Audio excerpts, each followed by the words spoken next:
Hello everybody and welcome to a brand new Elder Scrolls Online build video with me, Sherman. Today guys, we are taking a look at the Tempest Barbarian. That's right, this is a, I wouldn't say enhanced version, but a little bit better version of the original Tempest Barbarian, and it is a little bit more powerful than it once was with some of the changes that have come through with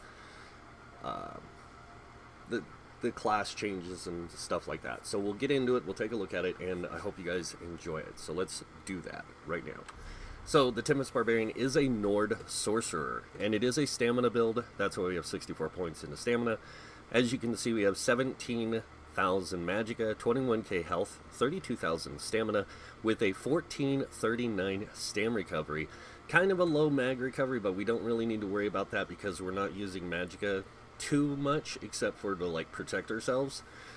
Our primary thing is to use lots of weapon damage, lots of shock damage, so the combination kind of goes hand in hand. That's why we have the good weapon damage, good weapon crit, decent spell crit, decent spell damage, lots of spell resist, lots of physical resist, because we are a barbarian. We want to be able to stand in the forefront, deal damage, and not only deal damage but also take a lot of damage. We are using the Thief Mundus Stone. This gives us increased weapon and spell crit. And then on top of that, we are using the Tristat Food. Now moving on into our inventory and equipment. Our potions that we primarily use are going to be weapon power pots. I don't know why it even gave me these, but I probably just clicked on the wrong thing. Didn't even realize it. Oh wow, I can't even spell today. The story. Alright, so stamina power pots are going to be your best option. Those are the ones that give you stamina back. They give you the major brutality, major savagery. You don't have to worry too much about the major brutality, but the major savagery is going to be super important when you're solo playing. Now, if you want to do a little bit more for yourself, you can use tripods. This is what I prefer to use when I'm tanking, and yes, you can even tank with this. And it doesn't require a sword and shield unless you want to use one to get that major breach and fracture. Alright, going over the sets now. Starting with the main set, we use our monster set, Stormfist. This thing is super powerful. It gives us stam recovery, and that's a bonus. On top of that, when you deal damage, you have a 10% chance to create a Thunder Fist to crush the enemy, dealing X amount of shock damage every second for 3 seconds to all enemies within 4 meters, and the final 10,000 physical damage when the fist closes. This effect can occur once every 8 seconds. It's pretty much going off non-stop, guys. The next set we are using, and this is an unusual one because a lot of people find this set not to be very worthwhile, but I find it great for this build. And that is the Stormmaster set. Now this drops in the same place as Stormfist, so you get both Stormfist and this from Tempest Island, and Stormmasters is a very powerful set. The 2-piece and 3-piece are weapon crit, 4-piece is weapon damage, and then the 5-piece, when you deal critical damage with a fully charged heavy attack, your light attacks deal an additional 1786 shock damage for 20 seconds. So always throw a heavy attack when you can to get this to proc. The next set we use is, of course, our wonderful Thunderbugs. This is just, in my opinion, one of the most OP tank sets that a sort can use. So it gives 2 and 3-piece, gives you extra armor or resistances. 4-piece spell damage, a lot of people say, well, why would I need this on a stamina character? You'll see why in a minute. And then when you take physical damage, you have a 50% chance to deal 6,914 shock damage in a 5-meter radius around you. This effect can occur once every 3 seconds.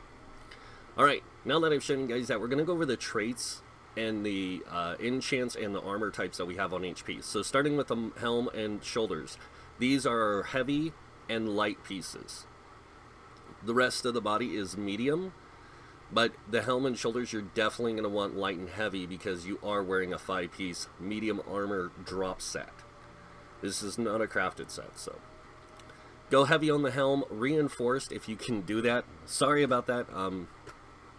It happens at times. So this is going to be really good for you because of that higher resistance values that you're going to get from it. Now, light armor on the shoulders is okay. Divines, definitely. And then on all the rest of the smaller pieces, you're going to want to go divines. Now, on the medium chest and legs, you're going to want to go invigorating. The reason for this is the increased magic recovery and stam recovery. You're going to want that little bit of extra. I mean, it's only 22, but when you add in the 129 you get from here and the other recovery you get, you end up with a lot. And I do apologize that it keeps doing that. So yeah, the 32,000 stamina with this stuff is really great. Or the 1439 stamina recovery with the monster set, and then the invigorating is really good. Plus the other place where we have recovery. Alright, moving on to the enchants now. We are using tri-stats on the helm, chest, and legs. This is going to give us that ability to hybridize better. And not just hybridize, but to utilize both magicka, stamina, and health, but primarily stamina. And it gives us more health to make us more kind of tanky.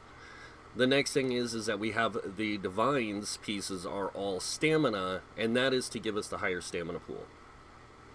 Alright, moving on to the jewelry, we are running 2 tri-rune rings with weapon damage for Thunderbug, and you do have to transmute these. If you cannot transmute them, do not stress it. You can still get by with about a 30k max stamina, and you'll have about a 24k max health. Alright, so the 2 weapon damage are important. You're going to want that higher physical damage, and then over here on the necklace, we are using an infused stam recovery. That's why we get that much higher stam recovery here. But you will be throwing heavy attacks as well. You very rarely do you run out of resources with this build. Alright, moving on to the weapons. The first weapon we are using is a Thunderbug's Sharpened Axe with a Shock Enchant. Now, I know a lot of people are going to say, why Shock Enchant? Well, the reason for this, the whole idea of this build is thunder damage, shock damage. That means setting enemies off balance with lightning so you can do more damage. And then on our offhand, we do have a Nirnhond Absorb Stamina enchant. And the Nirnhond is just going to give us greater weapon and spell damage when we're on the front bar. And then that Nirnhond is, or not the Nirnhond, the Absorb Stamina is going to do physical damage and give us stamina back every 4 seconds. So, or 5 seconds. 5 seconds, sorry. Alright, now moving on to the back bar. We are using a two-handed sword here infused with a weapon damage enchant. If you don't want to use a two-handed sword, you can use a bow, guys. I do have one in here, and a bow works out just fine.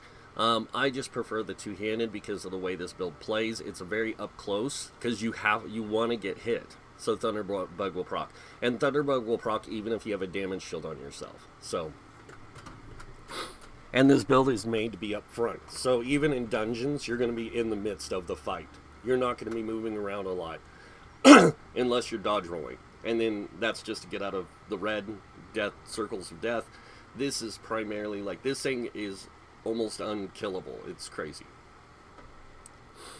Alright, now that we've done that, let's take a look at our skills. Starting with the skills we have on our bar, then I will go over class skills and stuff and explain why I have all these skills unlocked and such. So starting with the first skill we have on our bar, we have Blood Craze. Now a lot of people will say Rending Slashes, but we only need this for the physical damage up front and the damage over the 10 seconds.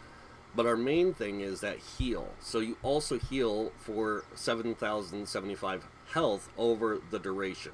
This is going to help you stay alive to some degree. Now you have another buff that you cast on yourself that's going to really keep you going in health. Next ability we have is Rapid Strikes, and we use this primarily as our spammable. This thing does a lot of damage up front. It hits 5 consecutive times, and then on the final hit, or with each hit, it increases the damage by 3%. On the final hit, it deals 300% more damage. Next, we have Hardened Ward. Now, if you don't want to use Hardened Ward, you don't have to. You can use Spike Bone Shield. The reason I like using Hardened Ward is because it is a magic ability, and it doesn't require me to spam stamina use. Next up, we have Deadly Cloak. This is also a very good ability. It gives us major evasion, which reduces damage from area of attacks by 25% for 10 seconds. And then every second that it's active, it pulses damage to all enemies within 5 meters. Next ability we have is Bound Armaments. Now this is a really good new ability they did. So this one, you arm yourself with the power of Oblivion for 40 seconds, causing your light and heavy attacks to summon bound weapons for 10 seconds, up to 4 times. You can activate this ability at half the cost to arm the weapons, causing them to strike the targets for X amount of damage over 0.3 seconds. While slotted, your max stamina is increased by 8% and your light attacks increase damage, or damage is increased by 10%. And we do have this on both bars. Next we have Flawless Dawnbreaker, and this is just to boost your weapon damage and do some really good damage over time. It is a super cheap ultimate. As you can see, it's 106 on the Sorcerer, because they have a reduced ultimate cost in their passives, so really good. But it does do a good amount of damage, and it gives you 300 weapon damage for 20 seconds. Alright, moving on to the back bar. Now this is where things are going to get kind of wonky and people are going to question things. Our primary attack here is going to be Carve. Now this does damage up front, damage over 10 seconds. Not a whole lot, but that's okay. We do get a lot more out of the weapon damage enchant on our two-handed, and it keeps it applied really well.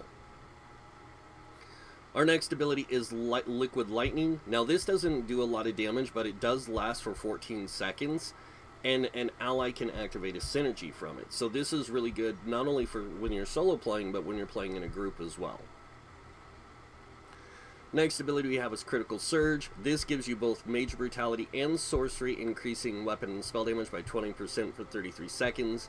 And then while active, you're dealing critical damage heals you for 3,630 health every, and this happens every second, that you deal critical damage. So you want to make sure you're doing critical damage. And with all the things you have doing damage, your Blade Cloak, your Blood Craze, your Rapid Strikes, your Carve, Liquid Lightning, all that stuff combined basically will proc crits non-stop.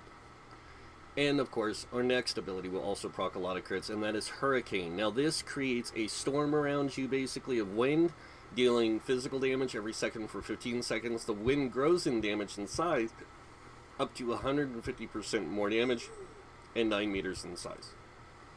You also gain Major Resolve and Minor Expedition, increasing physical and spell resistance by 5,280 and your movement speed by 10%. And then of course we have our Bound Armaments here.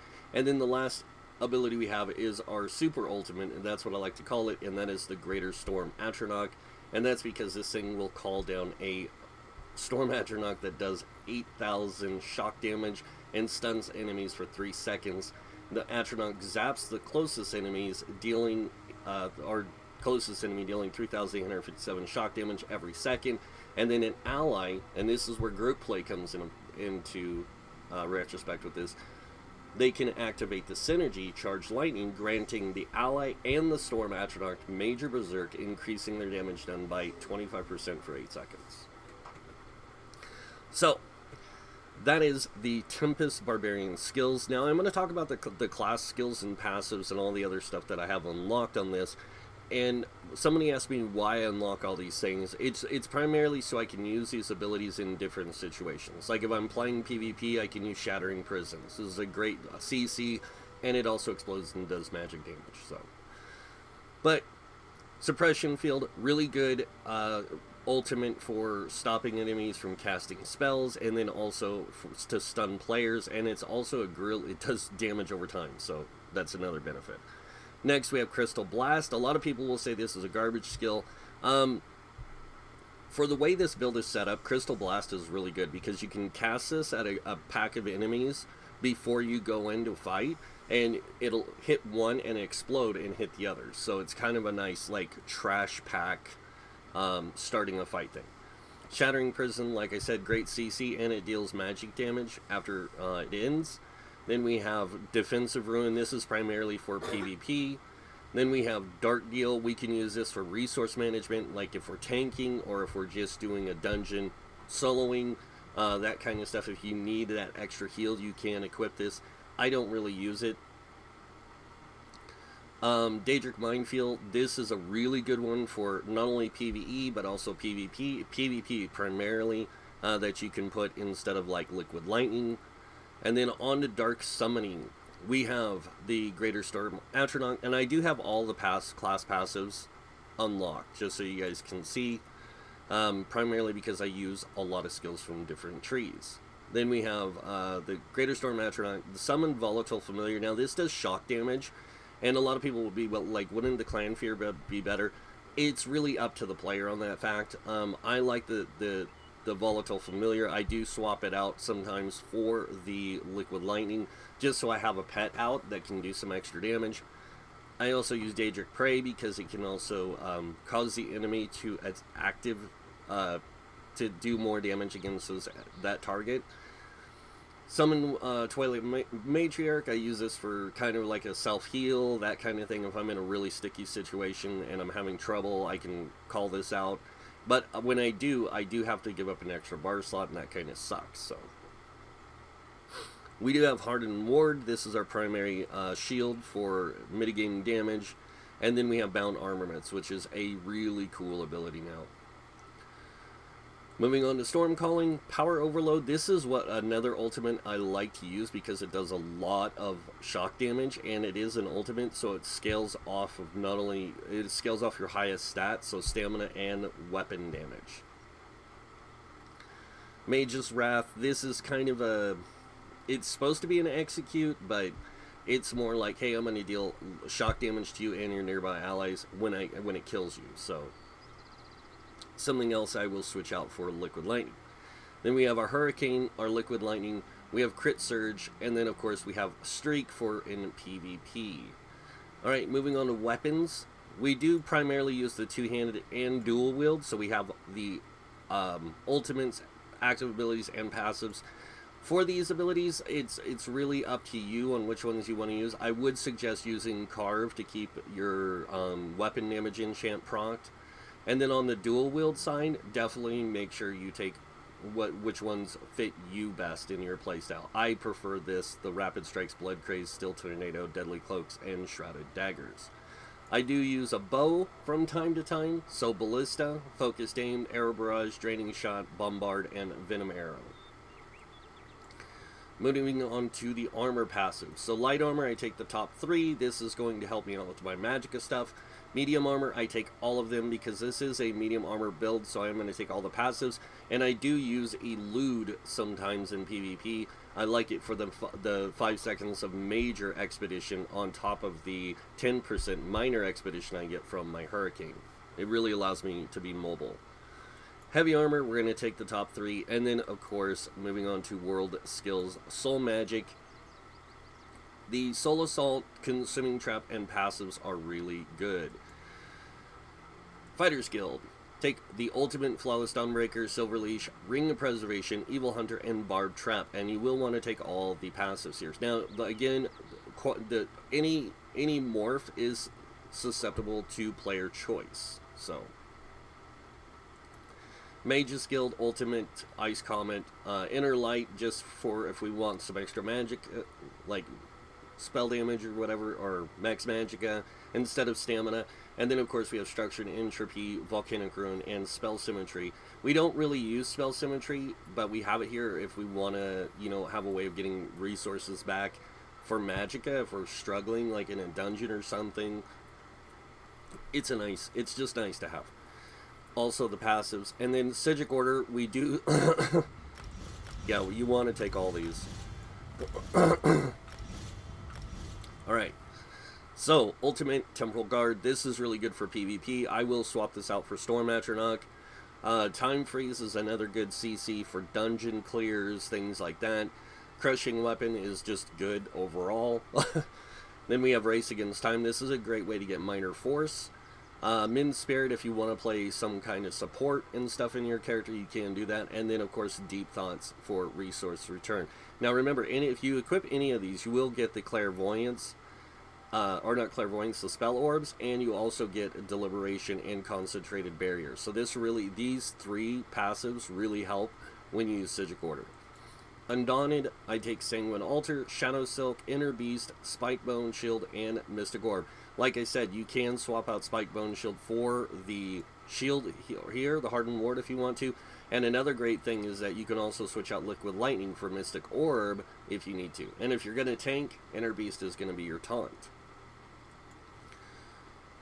Lion's War Assault, I do have Aggressive Warhorn, Echoing Vigor, and Razor Caltrops all unlocked. I use Echoing Vigor if I play supportive in my group and I need my group needs some extra healing.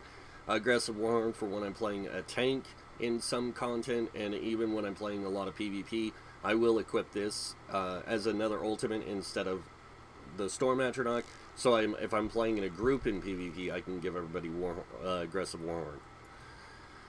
Moving on to support, Reviving Barrier, Efficient Purge, Stalwart Guard, and you can take Magic Aid if you want a little bit of extra mag recovery, even though you don't really need it. Efficient Purge is here to cleanse ourselves of negative effects in our groups, for if we want to play a little bit more support with our character. Reviving Barrier, same thing, and then the Stalwart Guard is just really good to use if you're playing a 2-man group in a dungeon or something like that, and you want that way to where you can bond to them and then give you both minor force. We are a Nord, so we get the Resist Frost, which increases our max health and our cold resistance and makes us immune to chilled status effects. We also get Stalwart, which increases our max health, our max stamina by 1500, and when we take damage, we gain 5 ultimate. This is another reason why you want to be up close to, is so you can get that ultimate gain. And then we also have Rugged, which increases physical and spell resistance by pretty much 4k. Crafting, Alchemy, medicinal use, always good to have for when you're doing soloing, dungeons, or whatever. You can play this in a group, by the way, as well. Provisioning, Gourmand, and Connoisseur. Alright, now that I've done that, we're going to move on to our CP, and from there I'm going to show you guys a quick parse, and then we're going to take it into a dungeon and you guys can see how this thing holds up in there. So, starting with the red tree, we have 56 in the Ironclad. This reduces your damage taken from direct damage attacks by 20%. 18 in the medium armor focus. This increases your physical resistance by 1729 while wearing 5 pieces of medium armor. We have 20 in the spell shield, increasing our spell resistance by 1900. And then moving on over here, we have 31 into Thick Skin. This reduces your damage taken from damage over time effects by 13%. 43 into Hardy, reducing your physical and poison disease damage by 10%. And then 43 in Elemental Defender. This reduces Flame, Frost, Shock, and Magic damage by 10%. Moving on, we have 40 in the Bastion. This increases the effectiveness of your damage shields by 16%. Now, a lot of people will say, well, this doesn't work with Hardened Ward. It does. It's just, it kind of overkills it. We mainly have this here for like Spiked Bone Shield. Then we have 19 into Quick Recovery, increasing our healing received by 5%. Moving on to the green tree, we have 40 into Warlord. This reduces break free cost by 16%. 16 into Sprinter, reducing sprint cost by 10%. 16 into Bashing Focus, reducing our bash cost by 10%. And then moving on to the middle tree here, we have 75 into Mooncalf. This increases your stam recovery by 14%. And then we have 43 in Arcanist to give us increased mag recovery by 10%. Moving on to the final green tree, we have 40 in Tumbling, reducing dodge roll cost by 16%, and 40 in the Shadow Ward, reducing our block cost by 16%. Now, a lot of people ask me all the time, why do you do this combination here in the green tree? It's mainly because stamina resources can really hurt you if you're playing more solo solo-centric. Even in group play, sometimes you got to do a lot of dodge rolling, blocking, things like that. And if you're in PvP, again, just ways to manage your resources and keep your costs less. Moving on to the blue tree, and we are a hybrid setup here because we do a lot of shock damage and we want to take advantage of that shock damage, so it's kind of like, hey, let's do that. So we have 43 in the Bless. This increases your healing done by 10%. We have 43 in the Elemental Expert. This increases your Flame, Frost, Shock, and Magic damage done by 10%. 23 in the Elfborn, increasing critical damage and critical healing with magic abilities by 20%. And then moving on over here, we have 35 in the physical weapon expert. This increases your light and heavy attacks with dual wield two-handed bows, along with werewolf form by 20%. And then we have 40 in the mastered arms, which increases your damage done with direct damage attacks by 16%. And I do want to point these 3 passives out. Retaliation is really good. When you block a heavy attack, your next light attack you used within 7 seconds deals 30% more damage. And if you do have Stormmaster's procced, that's 30% more damage from the light attack, and then you get the shock damage on top of it. We also have Reposit, which when you block a melee attack, you have a 15% chance to deal almost, you know, or just over 6k physical damage back to the enemies, and that can happen every 5 seconds.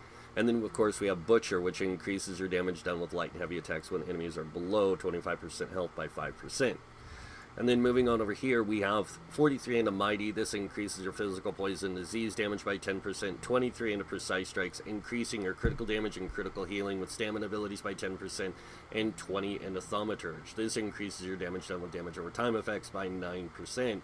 And then we also get Exploiter, which increases our damage done against off-balance enemies. Now remember, this build is an off-balance build. It's primarily made to do that.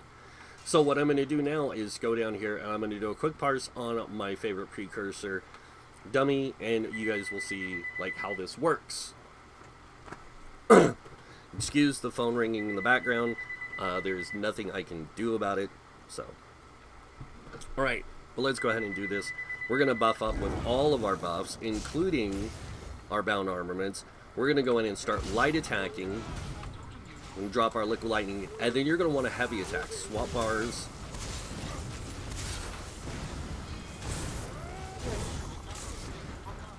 And just keep the light attacks going. Then do your bound armaments again. It will help increase your DPS. And I know a lot of people are like, oh, but your DPS is only like 16k. And that's the thing, is it's 16,000 DPS. But it's 16,000 with another 6,000 on top of that, so. Because you will be doing that 6,000 from your bound armaments. Now that I've shown you guys that, I'm going to go ahead and take this into a dungeon. Now you guys, again, are probably thinking 16,000 DPS isn't a lot. It actually will get you through pretty much anything. I mean, you can solo dungeons from all PvE base game dungeons, or PvE. Normal base game dungeons, veteran base game dungeons, normal DLC dungeons, and some veteran DLC dungeons pretty well, like White Gold Tower, and it's pretty good to solo with this build. Tempest Island, you can solo with this build. It's crazy. But we're going to go ahead and go into Depths of Malatar, my favorite test dungeon, and do this. So go ahead and get in here, and you guys will see how powerful the different buffs are once we get inside. So we're gonna get all of our buffs going.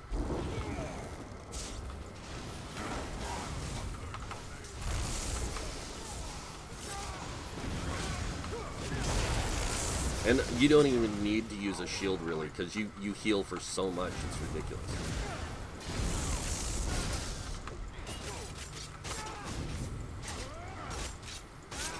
Alright, moving on to the next area, and we still have our bound armaments going, so I'm going to go ahead and use it to activate on them, on that one guy.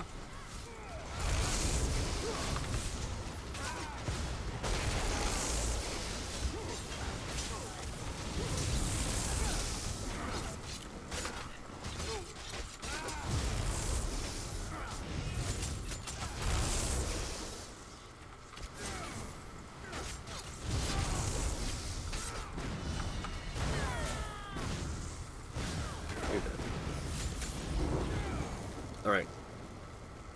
And you can see, I do look like I'm going through a lot of resources, but I'm really not. Okay, so now we're in here, we're going to find the boss. And this boss can be kind of tricky, because he does do some teleport stuff, he does do some death from above things.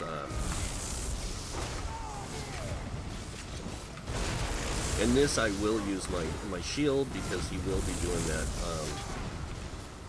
poison stuff on the ground. Go ahead and Dawnbreaker him. I went to dodge roll and I didn't get it. But that's okay. It does work out really well. You just have to watch what you're doing. And, you know, I just wasn't paying attention to my health. Because I'm so used to just destroying everything in my path.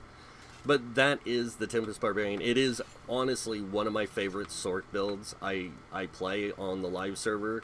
And it's just so overpowered. It's not even funny. Because it's, like I said, most of the time it's unkillable.